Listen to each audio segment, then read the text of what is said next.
Hi, ఈరోజు వీడియోలో నేను మీకు మల్టీ థ్రెడింగ్ గురించి ఎక్స్ప్లెయిన్ చేస్తాను.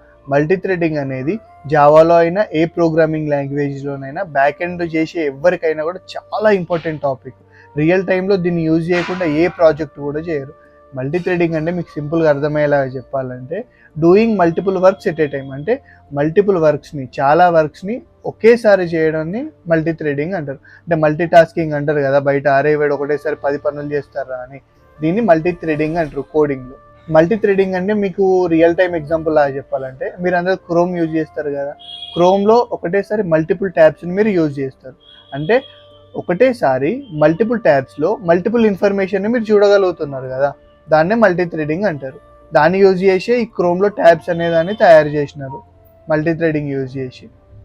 ఈ మల్టీ థ్రెడింగ్లో థ్రెడ్స్ ఎట్లా క్రియేట్ చేస్తారు, థ్రెడ్ లైఫ్ సైకిల్ ఏంటి, వీటన్నిటి గురించి రేపటి వీడియోలో తెలుసుకుందాం. మీకు వీడియో నచ్చితే లైక్ చేయండి, షేర్ చేయండి, అలాగే మీ ఫ్రెండ్స్ అందరినీ ఫాలో చేయమని కూడా చెప్పండి. Thank you, bye.